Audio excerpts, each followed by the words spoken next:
Good morning, welcome to Sew Let's Sew with Wendy. Today I've said I'd come back and show you how to use the circle feature on the 8500Q to actually do a quilt. So I've made a baby quilt. If I bring the camera down you'll be able to see it. And I've set my machine up. I've got my doll needle going through the hole.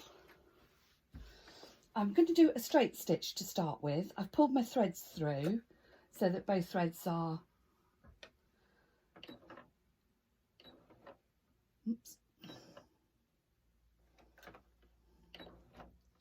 there you go.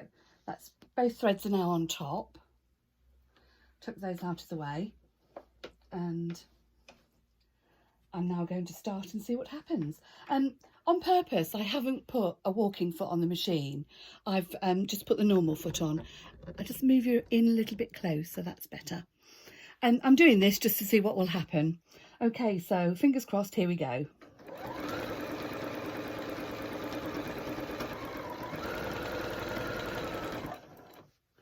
Now we appear to have a little bit of bunching, but let's put my needle down and see if I can straighten it out.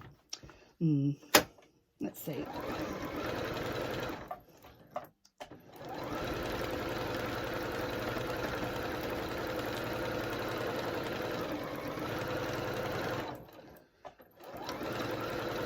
I can tell by the way it's bunching up here, I don't think we're going to get a circle, but just let's see.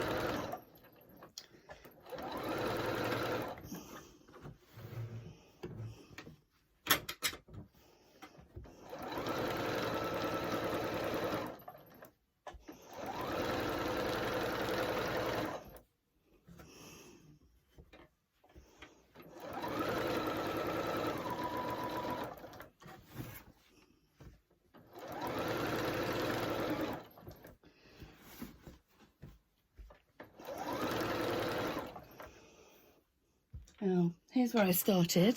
So I'm just going to cut the threads and let's see if we meet up.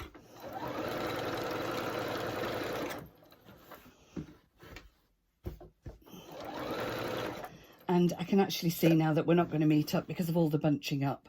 So I think what I might do is try and keep it straight and let it just run round.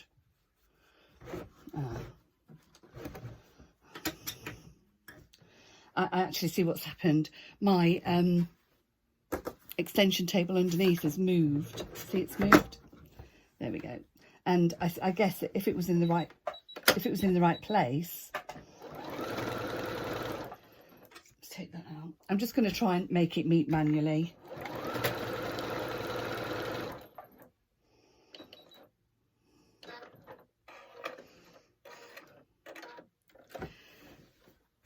So, don't know if we can see this, but there is a circle there, obviously. So what I'm going to do now is move it virtually into the centre of this circle.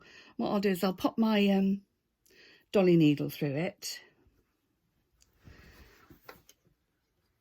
There we go. So my doll needle is through it. I now want it to go through the first hole, which it is.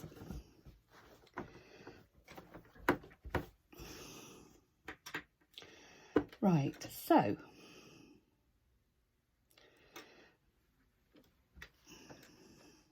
I'm just going to get both threads through the top again. There we go. Put that down. There we are, both threads through the top. I'll do a locking stitch and we'll go again. And this time I'm going to try and keep it as straight as I can, and this time I'm going to actually hold the extension table in place.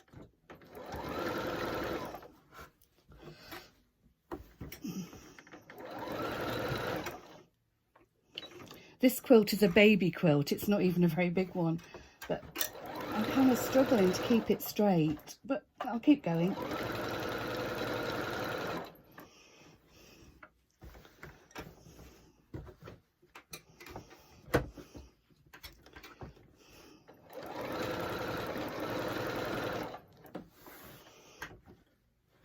I can feel the extension table underneath moving. So I don't think this is going to be as successful as I would hope, but we'll give it a go. Let's see.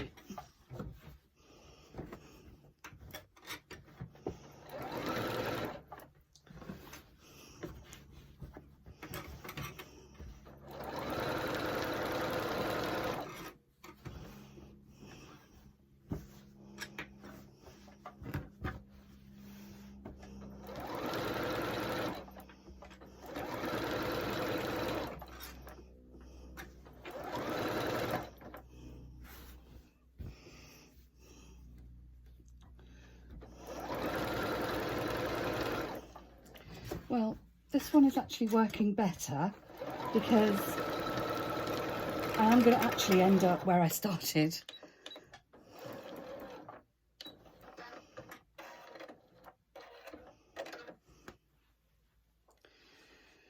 So I don't know whether you'll see this on camera, probably not.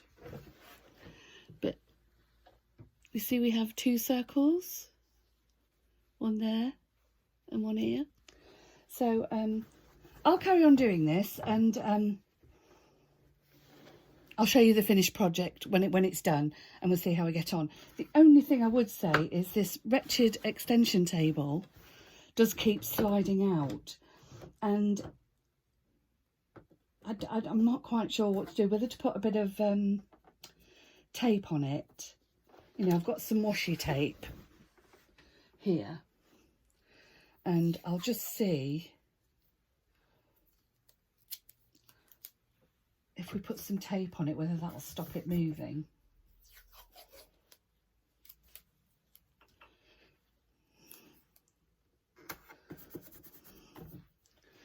Right, I'm going to go in again, and this time I'll start about here. So put my dolly needle through, peek underneath, find the nearest one, flatten it out, draw the threads up from underneath. You know, this drawing of the thread up from underneath, I feel a right Nelly really, because I know with old machines you'd wind it, crank it, and you'd pull it and pull it through, and for some reason I must have had a mental block because I never did it with this machine. And if you don't, you end up with horrible knots on the back where it does this automatic locking stitch. Anyway, I'm doing it now, just in case any of you out there are in the same position as me, and I just, for some reason, just never thought of it. Right, so off we go again then. There's the locking stitch.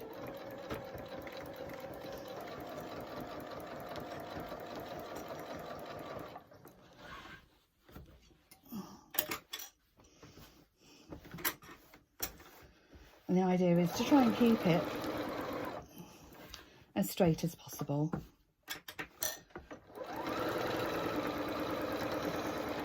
I don't have the luxury with this desk of having a clear space all the way around it.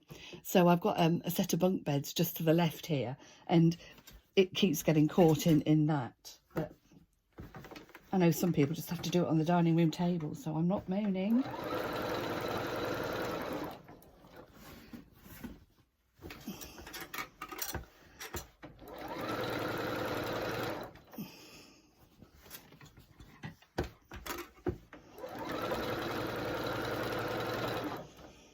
I actually think it might be better if I put my quilting gloves on.